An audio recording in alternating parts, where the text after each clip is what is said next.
रात्री साधारण 8 वाजण्याच्या सुमारास एक 32 वर्षाची भारती देवी नावाची महिला आपल्या नवऱ्याला सांगते की माझ्या एका मैत्रिणीचा वाढदिवस आहे आणि मला त्या वाढदिवसाला जायचे आहे. 4 ते 5 तासात मी परत माघारी येईन. तिचा नवरा हा मंत्री असतो आणि तो आपल्या बायकोला नकार देऊ शकत नाही आणि तो म्हणतो, ठीक आहे, तू गाडी घेऊन जा आणि 4-5 तासात परत ये. मित्रांनो, भारती देवी गाडी घेते आणि आपल्या मैत्रिणीच्या वाढदिवसासाठी निघून जाते. पण ती आपल्या मैत्रिणीच्या वाढदिवसाला जात नाही, तर एका हॉटेलमध्ये पोहोचते आणि तिथे एक खोली बुक करते. आणि खोली बुक केल्यानंतर ती त्या खोलीतील पलंगावर जाऊन आडवी होते.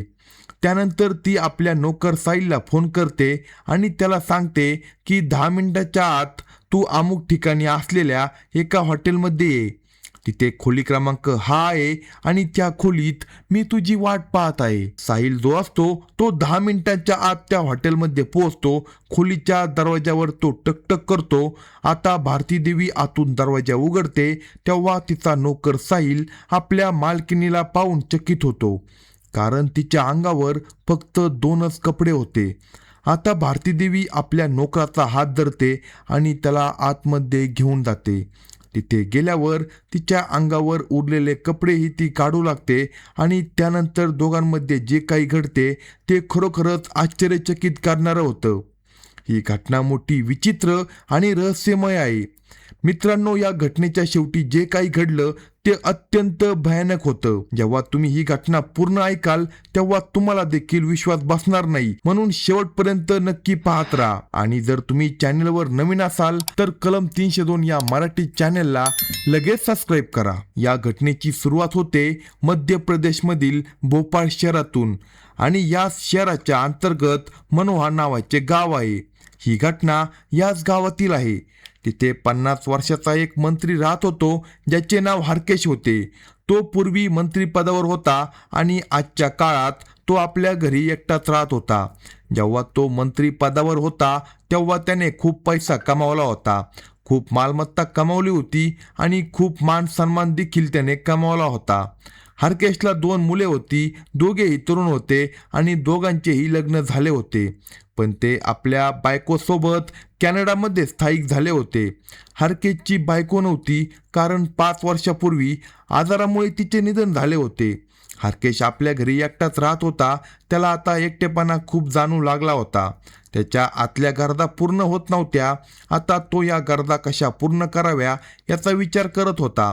पण मित्रांनो, त्याच्या आयुष्यामध्ये एक असे वळण येते ज्यामुळे त्याची संपूर्ण जिंदगी बदलून जाते. एक दिवशी सकाळी साधारण 10 वाजता हरकेश आपल्या घरी बसून चहा पित होता. तेवढ्यात त्याच्या घरी 28 वर्षाची एक विधवा महिला येते. तिचे नाव भारती देवी होते. भारती देवी विधवा होती, पण दिसायला ती खूपच सुंदर होती. भारती देवी मंत्री साहेबांना म्हणाली, मंत्री साहेब, माझ्याकडे कोणताही कामधंदा नाही. मी एक गरीब स्त्री आहे. मी विधवा आहे. माझा नवरा नाही आणि माझा एक 5 वर्षाचा मुलगा आहे. मी माझ्या मुलाचा उदरनिर्वाह चालवू शकत नाही. त्याचे नीट पालनपोषण देखील करू शकत नाही. म्हणूनच मी तुमच्या घरी आले आहे. तुम्ही मला काहीतरी काम द्या. लोकांकडून तुमच्याबद्दल मी ऐकले आहे की तुम्ही खूप मोठ्या मनाचे आहात. जर तुमच्या घरी स्वयंपाकाचे काम, साफसफाईचे काम असेल तर मला ठेवा साहेब. मी तुमचे प्रत्येक काम मन लावून करेन. तिच्या आवाजात एक वेदना होती आणि एक प्रामाणिकपणा देखील होता. हरकेशने तिला वरखाली पाहिले.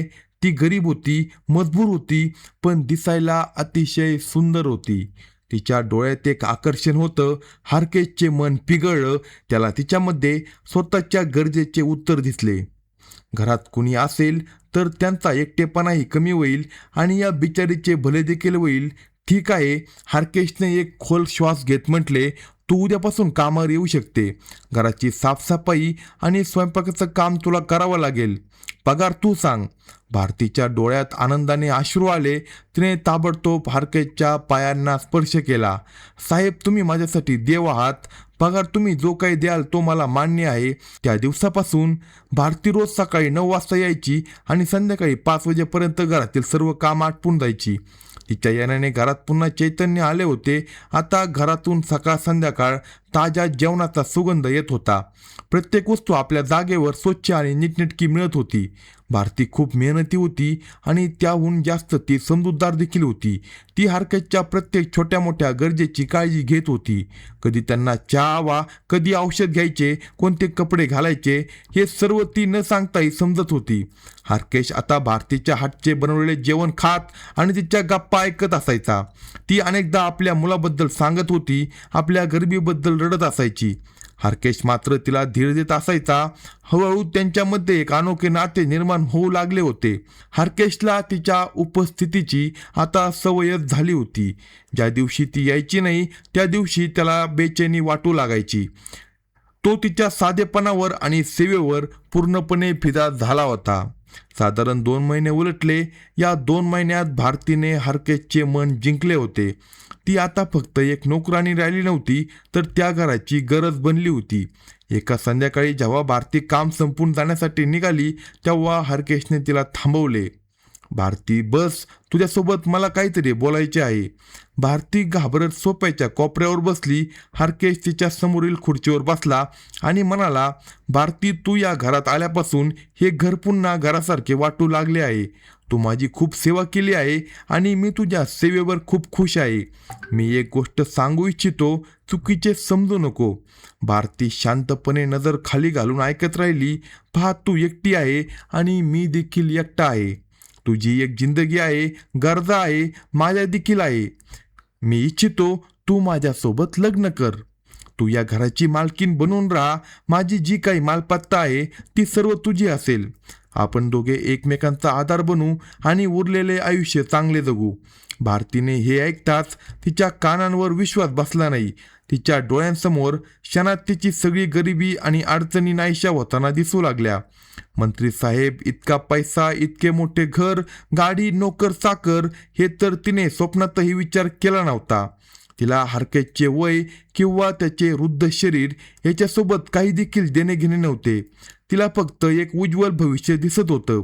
तिला वाटलं तिच्या बंद पडलेल्या नशिबाचा दरवाजा आज उघडणार आहे. तिने लाजण्याचा बहाणा करत हळूच होकार दिला. पुढच्याच आठवड्यात शहरातील एका छोट्याशा मंदिरात मोजक्या लोकांच्या उपस्थितीत हरकेश आणि भारती यांनी लग्न केलं. भारती आता त्या घराची मालकीण बनली होती. तिची जिंदगी पूर्णपणे बदलून गेली होती. कधीतरी ती फाटकी पुराणी कपडे घालत होती आणि कुठे आज तिच्याकडे महागड्या साड्या आणि दागिन्यांनी भरलेल्या अलमाऱ्या होत्या. सुरुवातीला सगळं खूप छान होतं. भारती एक चांगली बायको म्हणून हरकेशची पूर्ण काळजी घेत होती. ती हरकेशला खुश करण्यासाठी प्रत्येक शक्य प्रयत्न करत होती आणि हरकेश देखील तिच्यावर जीव ओतत होता. तो तिला शॉपिंगला नेत होता, महागड्या भेटवस्तू देत होता. हरकेशला वाटू लागले की त्याचा एकटेपणा आता कायमचा संपला आहे. पण ही खुशी जास्त दिवस टिकली नाही. लग्नाला अजून 1 महिनासुद्धा झाला नव्हता की भारतीला आपल्या चुकीची जाणीव होऊ लागली. ती 32 वर्षाची एक तरुण स्त्री होती.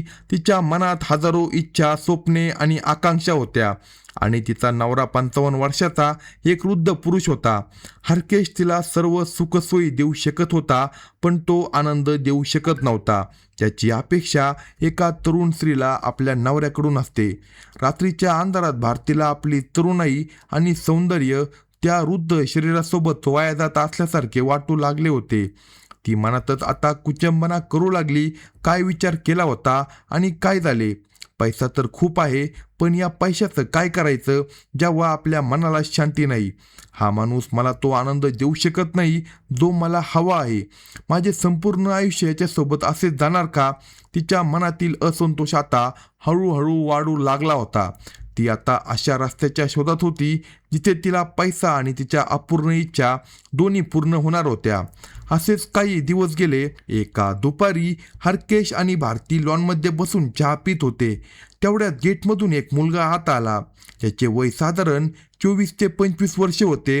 उंच बांधा होता, साधारण 6 फूट उंच, रुंद छाती आणि चेहऱ्यावर निर्दोष निरागसपणा होता. तो सरळ आला आणि हरकेशच्या पायावर पडला. तो रडू लागला आणि म्हणाला, मंत्री साहेब, माझं नाव साहिल आहे. मी खूप गरीब आहे साहेब. माझ्यावर 3 बहिणींच्या लग्नाची जबाबदारी आहे. घरात कमावणारा मी एकटा आहे, मला कोणते तरी काम द्या साहेब. मी तुमचे प्रत्येक काम करू शकतो. झाडू, पोछा, गाडी साफ करणे, बाजारचे सामान काही घेऊन येऊ शकतो. मला फक्त एक नोकरी द्या.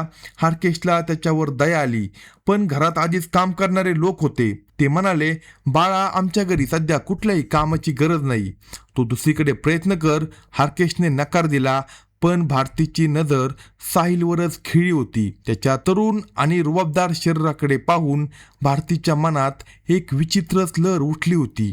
तिला साहिलमध्ये ते सर्व दिसत होते जे तिला आपल्या नवऱ्यात मिळत नव्हते. ती लगेच आपल्या नवऱ्याला समजावू लागली आणि म्हणाली, ऐका ना, तुम्ही नकार का देता? मुलगा खूप अडचणीत दिसतोय आणि आपल्याला एक विश्वासू माणूस हवा आहे. बाजारचे छोटे मोठे काम, गाडी साफ करणे, बागेची देखभाल करणे, हे सगळं तो करेल. घरचा मुलगा असेल तर आपण देखील निश्चितच राहू. 10-15 हजारच तर द्यावे लागतील. ठेवूया याला आपण. भारतीने इतक्या प्रेमाने म्हटले की हार्केश आपल्या नवीन बायकोचे बोलणे टाळू शकला नाही. त्याने विचार केला, भारती खुश राहिली तर मी देखील खुश राहील. त्याने साहिलला कामावर ठेवले. त्याला घराच्या मागे असलेले सर्वंट क्वार्टर राहण्यासाठी दिले. साहिलच्या येण्याने भारतीची दुनियाच बदलून गेली होती. आता तिची सकाळ साहिलला पाहून सुरू होत असायची आणि रात्र त्याच्या विचारात जात असायची. तिची नजर सतत साहिलवर असायची. ती मुद्दाम अशी कामे सांगत असायची ज्यात साहिलला वाकावे लागेल किंवा कष्ट करावे लागतील, जेणेकरून ती त्याच्या शरीराकडे पाहू शकेल. ती नेहमी त्याच्यासोबत बोलण्याचे बहाणे शोधत असायची. कधी किचनच्या पाणी पिण्याच्या बहाण्याने यायची, तर कधी बागेत फिरण्याच्या बहाण्याने जायची. ती त्याला पाहून हसत असायची, विचित्र इशारे करत असायची. त्याला ती म्हणायची, साहिल, तू खूप मेहनती आहे. साहिल, तू तर अगदी हिरोसारखा दिसतो. साहिल हा साधा सरळ मुलगा होता. सुरुवातीला त्याला काही समजले नाही. तो आपल्या मालकिनीच्या या वागण्यामुळे घाबरत होता, पण तो हेही पाहत होता की त्याची मालकीन तरुण आणि अतिशय सुंदर आहे.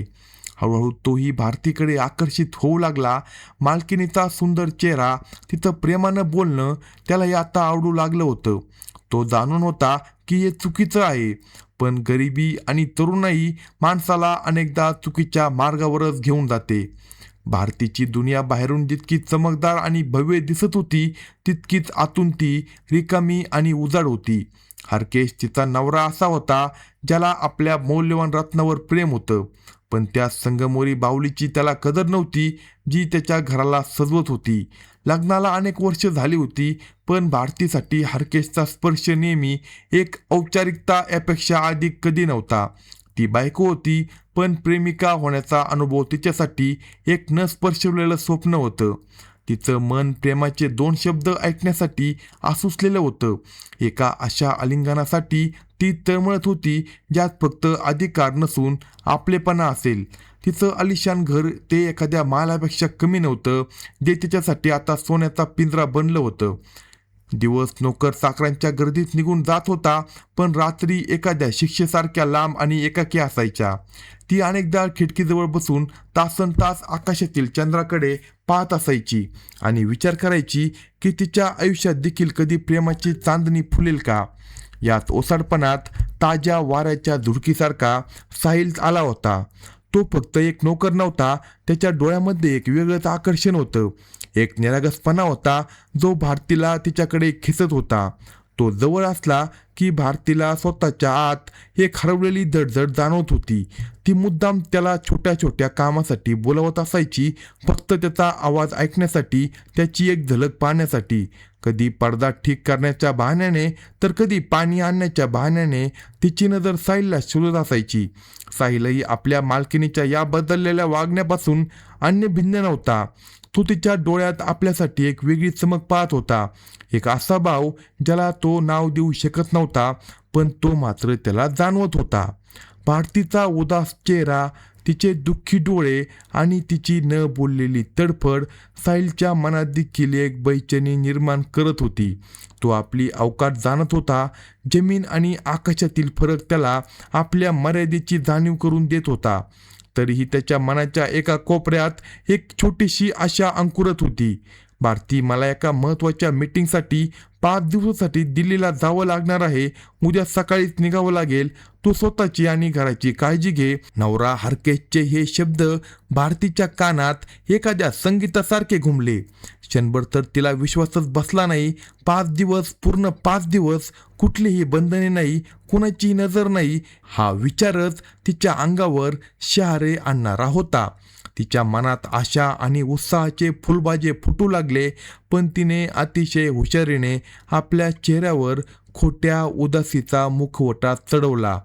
अरे, तुम्ही गेलात तर माझं मन कसं लागेल, तिने आवाजामध्ये खोट्या वेदनेचा स्वर मिसळत म्हटलं. पण तुमचं काम महत्वाचं आहे तर जा. मी साहिलला सांगते, तो घराची पूर्ण काळजी घेईल. साहिलचं नाव तिच्या ओठावर असं घसरलं जणू ती या क्षणाची वाट पाहत होते. दुसऱ्या दिवशी जशी हरकेशची गाडी गेटच्या बाहेर गेली तशी भारतीने एक खोल मुक्त श्वास घेतला. आज हे घर फक्त घर नव्हतं, तर तिथं स्वतःचं आकाश आणि ती आपल्या इच्छेची मालकीण होती. आज तिला थांबवणारं कुणी नव्हतं, तिच्या हसण्यावर प्रश्न करणारं कुणी नव्हतं. तिने आपली आवडती साडी घातली, केस मोकळे सोडले आणि संपूर्ण घरात एखाद्या फुलपाखरासारखी फिरू लागली. जणू पहिल्यांदाच तिने पंख पसरले होते. संपूर्ण दिवस एक विचित्र बेचैनी आणि गोड प्रतीक्षेत गेला. घड्याळाचे काटे आज तिला शत्रूसारखे वाटत होते, जे पुढे सरकतच नव्हते. ती फक्त कशी तरी रात्र होण्याची वाट पाहत होती. एक अशी रात्र जी कदाचित तिच्या आयुष्यातील सर्वात सुंदर रात्र ठरणार होती. संध्याकाळ उतरली होती आणि रात्र आपली काळी चादर पसरवत होती. साधारण 8:30 वाजता जेव्हा साहिल आपले काम संपून आपल्या खोलीकडे जायला निघाला, तेव्हा भारतीच्या मखमली आवाजाने त्याची पावले थांबवली. साहिल, ऐक. त्या आवाजात एक वेगळी जादू होती. एक आमंत्रण होतं जे दुर्लक्ष करणं अशक्य होतं. साहिलचं हृदय आता जोराने धडधडू लागलं. तो वळाला आणि भारतीसमोर उभा राहिला. जी मालकीन. भारतीने आपल्या डोळ्यात निरागसतेचा समुद्र भरला होता आणि ती म्हणाली, आज साहेब घरी नाही. या एवढ्या मोठ्या घरात मला एकट्याला भीती वाटते.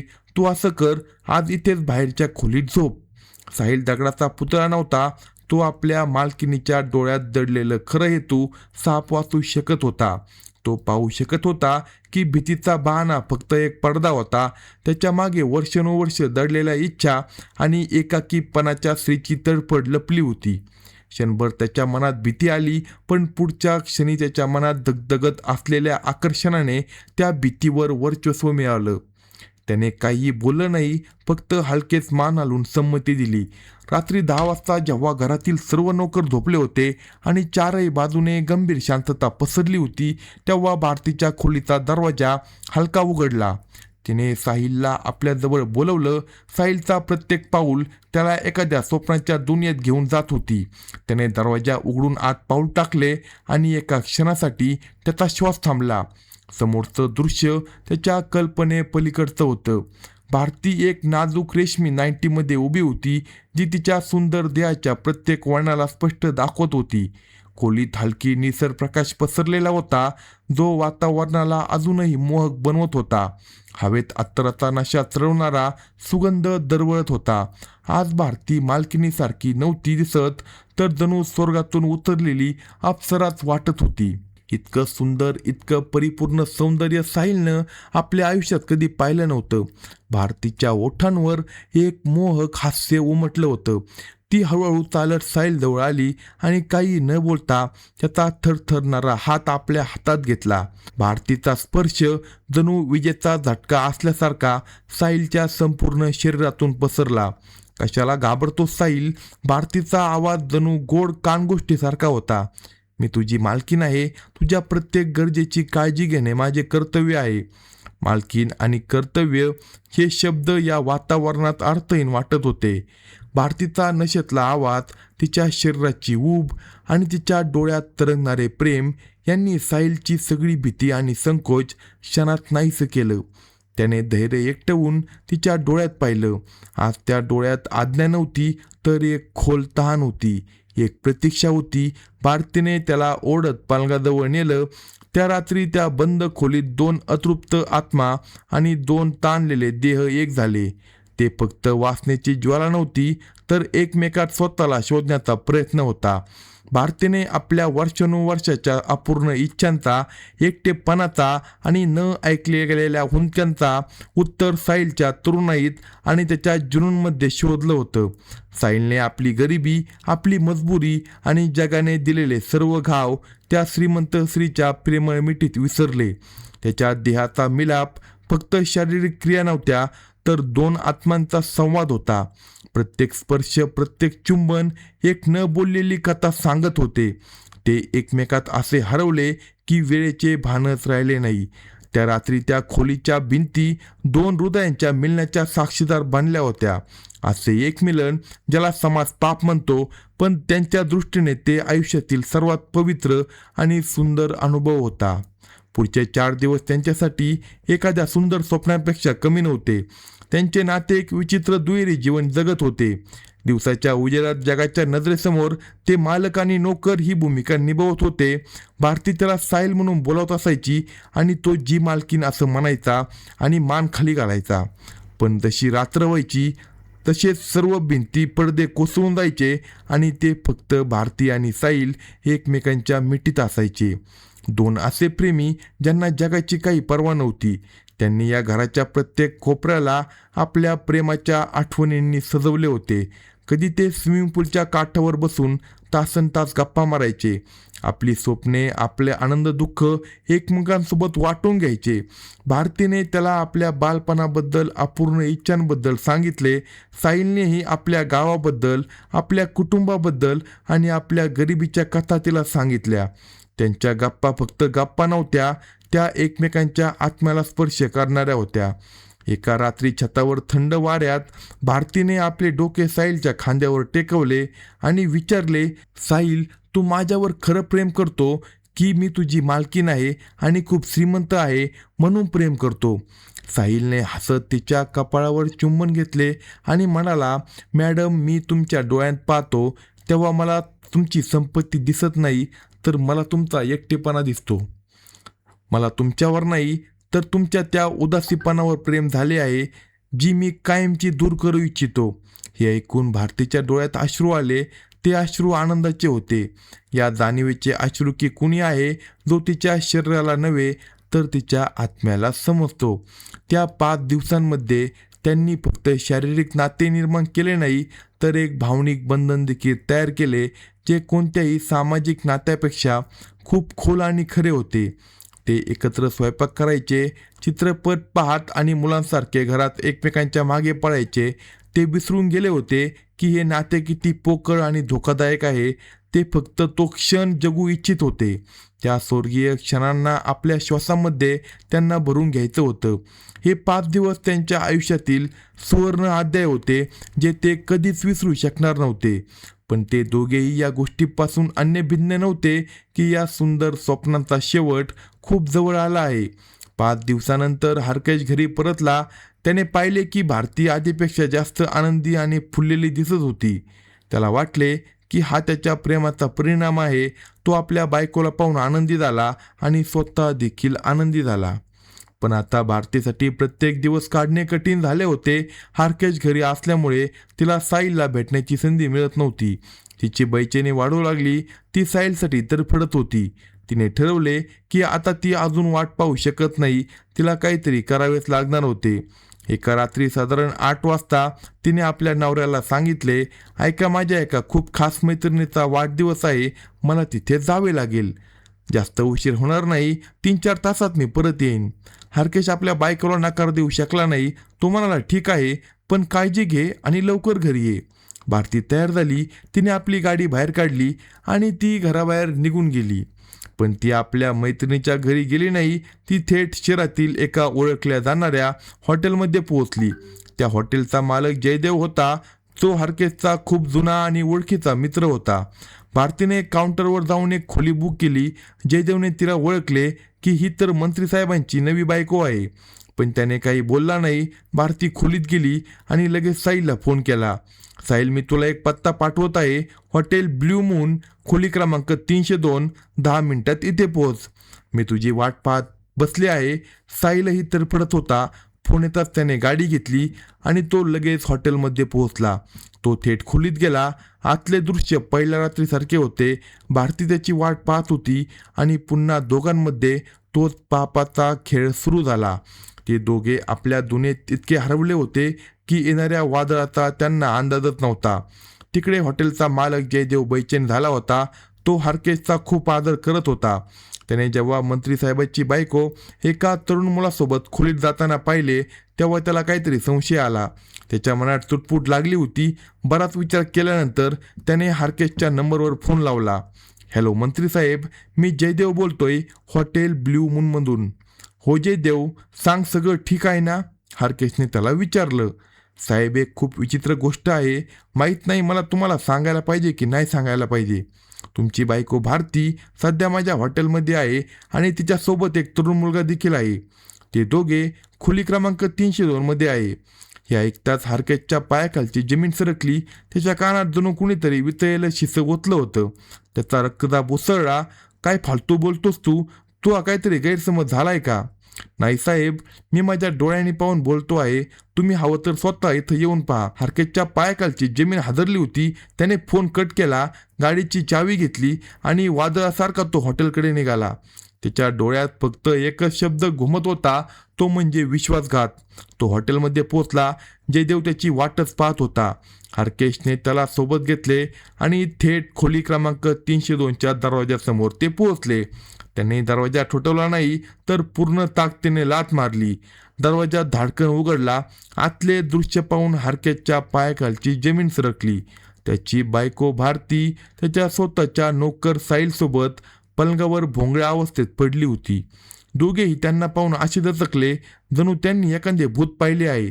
हरकेश जखमी वाघासारखा त्यांच्यावर झेपावला. त्याने साहिलला पलंगावरून ओढून खाली पाडले आणि त्याला लाथाबुक्क्याने मारहाण करू लागला. नंतर तो भारतीकडे वळाला आणि तिच्या गालावर त्याने चापदरी चापट मारली. तू मला धोका दिला, मी तुला मान दिला, या घराची मालकीण बनवली आणि तू मला हे फळ दिलं. हॉटेलमध्ये गोंधळ उडाला. हरकेशने ताबडतोब पोलिसांना फोन केला. काही वेळात पोलीस आले आणि भारती आणि साहिल या दोघांनाही त्या लज्जास्पद अवस्थेत अटक करून पोलीस ठाण्यात घेऊन गेले. सुरुवातीला पोलिसांनी पोलीस ठाण्यात दोघांची चांगली चौकशी केली आणि नंतर त्यांना तुरुंगात पाठवलं. हरकेश पूर्णपणे तुटून गेला होता. त्याचा विश्वास, त्याचं प्रेम सगळे एका क्षणात संपलं होतं. 3 महिन्यानंतर त्याने भारतीला घटस्फोट दिला. भारतीकडून सगळं हिरावून घेतलं. मान, पैसा, घर, सगळं काही. ती आपल्या एका चुकीमुळे आणि वासनामुळे आकाशातून जमिनीवर आपटली होती आणि हरकेश पुन्हा आपल्या त्याच एकाकी जीवनात परतला होता. त्याचं घर आता आधीपेक्षा जास्त रिकामं आणि भयानक वाटत होतं. त्याने बायकोच्या शोधात चूक केली आणि त्या एका चुकीची शिक्षा त्याला आता आयुष्यभर भोगावी लागणार होती. अशाच नवनवीन क्राईम स्टोरी ऐकण्यासाठी कलम 302 या मराठी चॅनलला सबस्क्राईब करा आणि आपल्या प्रतिक्रिया कमेंट बॉक्समध्ये कळवा.